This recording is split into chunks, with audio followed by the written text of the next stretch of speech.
Hello po Gemini, ito po ang ganap sa inyo sa July 1 to July 15, kalahating buwan ng July. Ito po ay general reading at hindi po ito personal reading. Kung hindi po kayong tinutukoy, huwag niyo pong ipagpilitan dahil maaaring ibang Gemini po ang tinutukoy dito.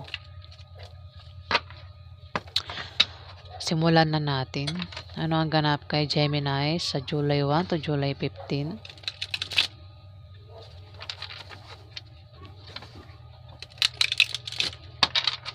Ganap kay Gemini.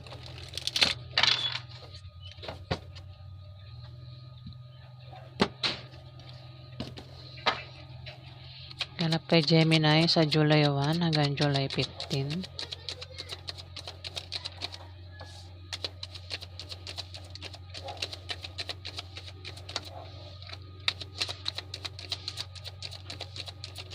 Ayan.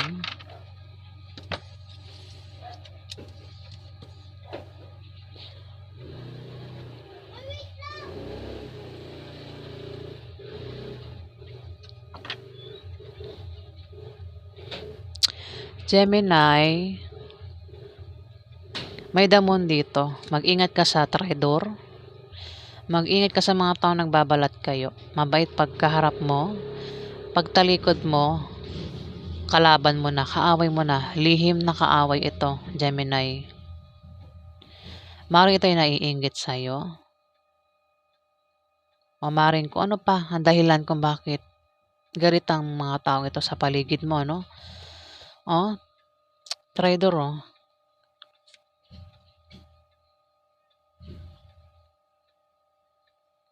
Damon, tapos 10 of Swords. Mag-ingat ka sa mga kilala mo. Gemini, pwede mga kaibigan mo ito. Pwede member ng pamilya mo. Pwede mga kapitbahay mo. Pwede rin na ito ay katrabaho mo, kasama mo sa negosyo mo. Gemini, ang maring traidorin ka. Akala mo kakampi mo pero hindi mo alam. Sila yung gumagawa ng hindi maganda sa'yo. Sila yung tumatraidor sa'yo. Palihim. Gemini. Kung meron ka namang asawa, boyfriend, pwede member nga ng pamilya mo, ingat ka sa kanila. Maring ang taong ito o mga taong ito ay may tinatagong lihim sa'yo. Ayan, sumunod ng 10 of Swords. Tatraidorin ka, oh. Akala mo, ito, asong lobo ito, di ba? Mabait siya pagkaharap mo, oh. Mabait, pero hindi mo alam. Pwede kang kagatin yan. Pwede kang atakihin yan, Gemini, Damon. Ayan, oh, 10 of Swords. Sinaksak ka rito patalikod, Gemini. 10 tao. Ang iba dyan, member ng pamilya mo. Pwedeng asawa ng kapatid mo.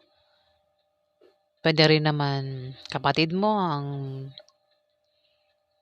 mag-trumaydor sa'yo. Gumawa ng hindi maganda. Sino? 10 swords nakaturok na sa likod mo pero ikaw nakangiti pa rin. Gemini.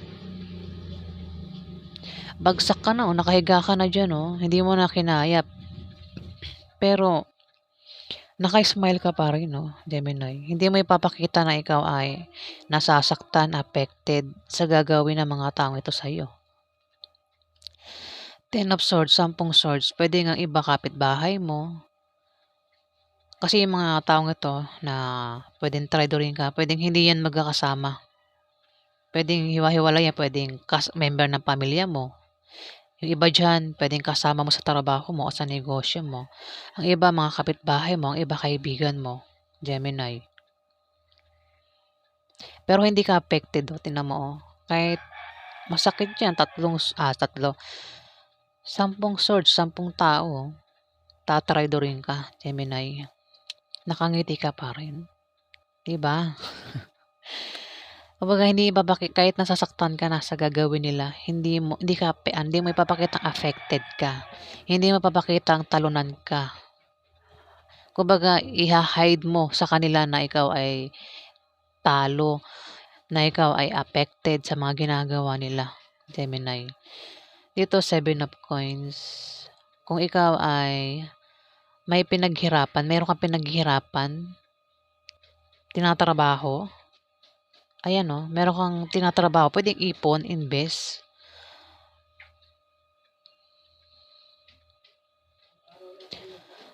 Maaaring makita mo na ang resulta, Gemini, sa July 1 to July 15. Kung ano man yan, napatungkol sa kaperahan. Kung meron kang negosyo, makikita mo ang resulta na ito ay umuunlad, lumalago. Gemini, kung ikaw may ipon, nakikita mo, ipon mo lumalaki. Sa July 1 to July 15 yan ha. Kumbaga dumadami ipon mo. Kung ito'y invest, makikita mo ang resulta. Sa July 1 to July 15, lumalago. Kumbaga invest mo, lumalaki. Gemini, patungkol sa kaperahan yan. Ayan o, nakatingin ka sa pinaghirapan mo, Gemini. Ayan, lumalago siya. Kumbaga sa tanim, ang tawag ito, namumunga ng maganda, ano? Ayan, Gemini. Alamin pa natin. Mukhang sa ano mo yan, kung sa negosyo mo yan, ingat ka sa negosyo mo dahil meron kang kasama dyan, maring tradorin ka.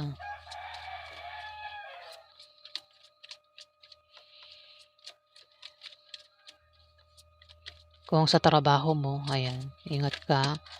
Kasi may kasama ka dyan, maring tradorin ka. Sumunod ang ano, wag natin sunod-sunod, no? Mas maganda isa-isa kasi may death dito, may mawawala.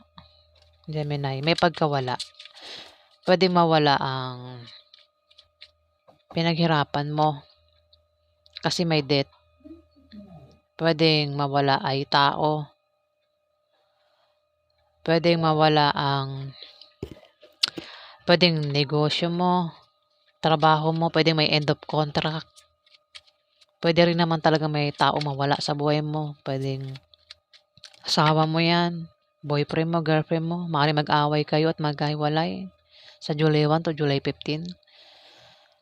O maaaring nangyari na, baka nagkahiwalay na kayo. Pwedeng nangyari na o mangyayari pa lang sa July 1 to July 15. Maaaring mayroon ka dyang karelasyon. Pwedeng yan ay member ng pamilya mo, mismong asawa mo, o baka yan ay kaibigan mo na pwedeng mag-away kayo at magkahiwalay.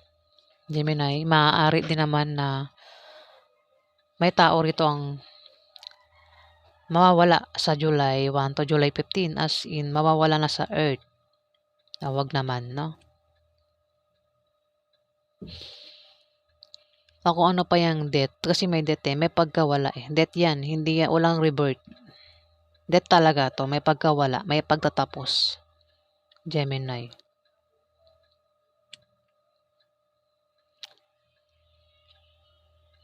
Pwede rin matapos na problema. Ayan, basta may pagtatapos. O ikaw nang bahala kung ano yung matatapos, mawawala sa iyo, Gemini, sa July 1 to July 15. Dito, 4 of Cups. Maaaring ikaw ay napagod na. Yun na nga. Kaya may ending. Napagod na maaaring sa love life. Napagod na sa laban, napagod na sa trabaho mo.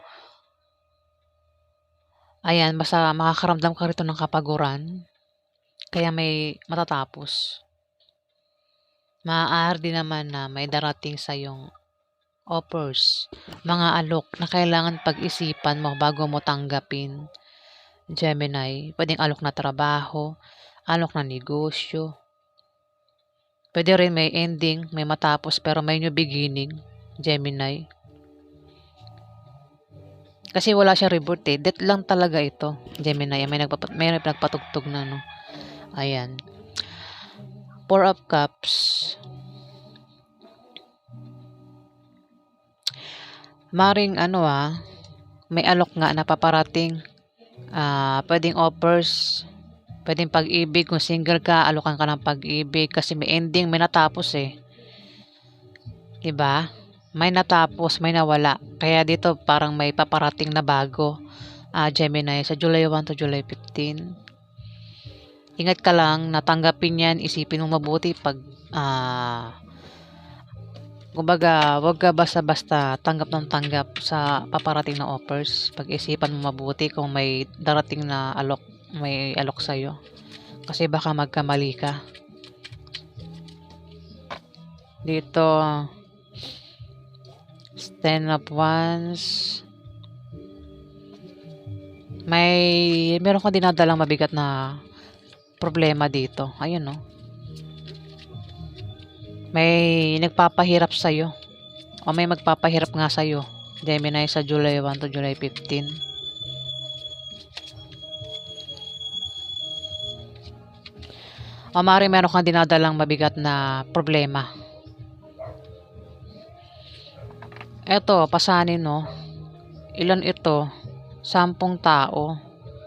Hawak-hawak mo. Gemini. Maring ito ay dala-dala mo. Bigat ka na, no? Nabibigatan ka na. Gemini. Pwede rin na meron kang dala-dala rito, no? Ano ba to? Ayan. Ano ba to? Isaw? Okay na. Uod? Ano ba to? Okay na, bahala. Basta itong 10 of Wands, tao yan. Mga tao ito. Ayan. Bit-bit mo. Hawak-hawak mo. Dala-dala mo. Ayan. At mukhang nahihirapan ka na, no?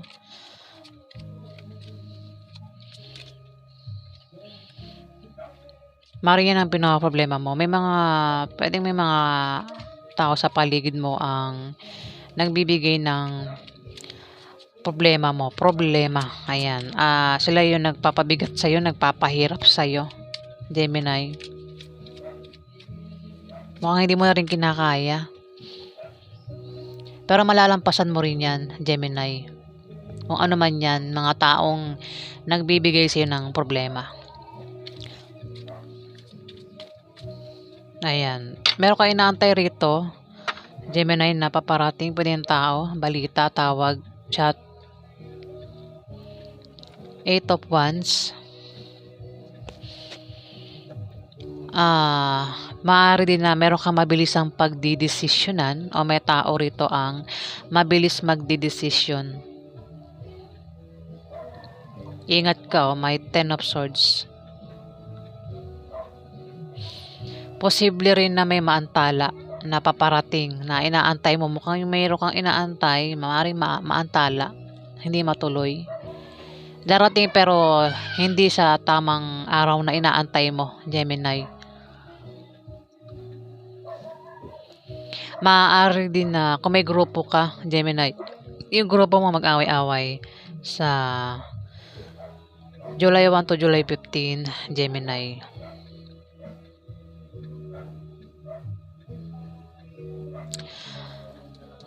Pero mas balita,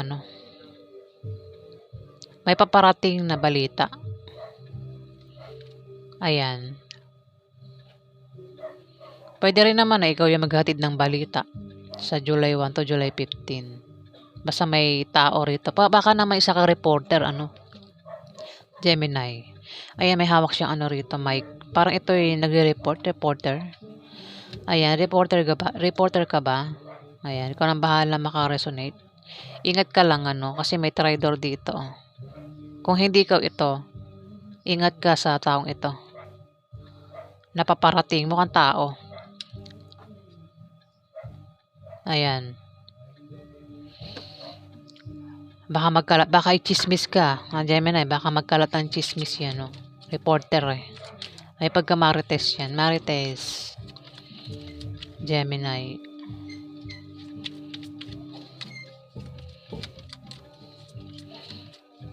Kung ano man yung inaantay mo, paparating, Dito, 9 of Pentacles. Tama ba? 9 of Pentacles. Maring meron kang karangyaan.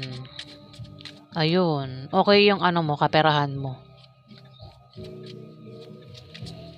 Tumapat ang 7 coins sa 9 of coins. Meron kang karangyaan o yaman ng dahil sa kasipagan mo.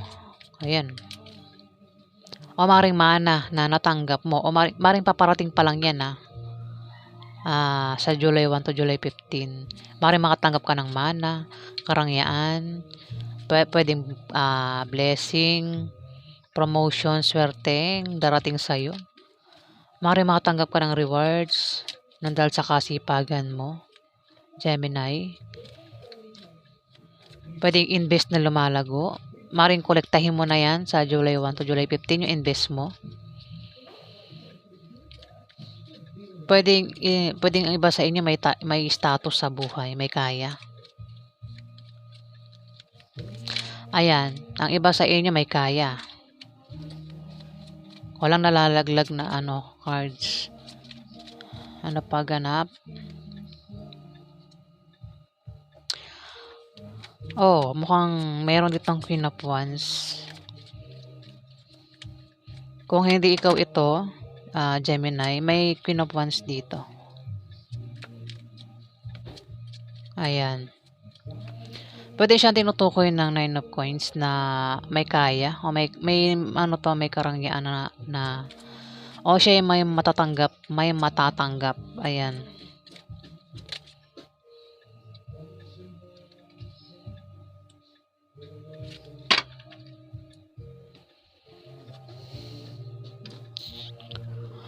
Pwede rin naman na ikaw ito. Pwede ikaw ito, Gemini.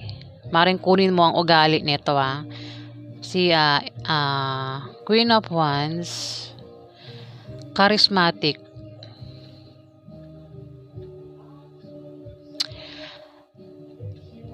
Masayahin. Ganyan ka ba, Gemini? Masayahin ka ba? Charismatic? May tiwala sa sarili at nakakapukaw ka ng atensyon. Ayan, sa buwan ng July yan, Gemini.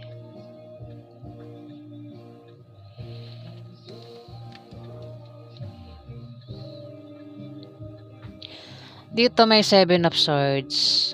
Ingat ka, Gemini, kasi may 7 of Swords dito. Ito ay traidor o ito ay magnanakaw. Baka naman ikaw yan, Gemini. May Queen of Wands dito. May tao rito, Gemini, ang traidor o magnanakaw. Kung meron kang dyan kung meron kang pera, gamit, ingatan mo na mawala sa'yo. Dahil maaaring mawala yan sa July 1 to July 15, Gemini. O kung hindi yan patungkol sa magnanakaw, ito ay isang traidor. Ayan, tumapat ang 4 of Cups. Baka may alok sa'yo na pwedeng panloloko lang, Gemini. Kung meron kang sikreto, Gemini, o minabalak gawin, planong gawin, huwag mo ipagsabi sa iba dahil may traidor dito, Gemini. Ayan, kasi may alok sa'yo dito May alok sa'yo. Ingat ka lang sa traidor. Ayan, Gemini, sa July 1 to July 15. So, yan po ang ganap sa inyo, mga Gemini. Ayan, kung nagustuhan niyo po ang aking reading, huwag kalimutan mag-like, mag-comment, at mag-follow o mag-subscribe sa aking content. Ayan. So, hanggang dito na lang po. Maraming salamat po, Gemini.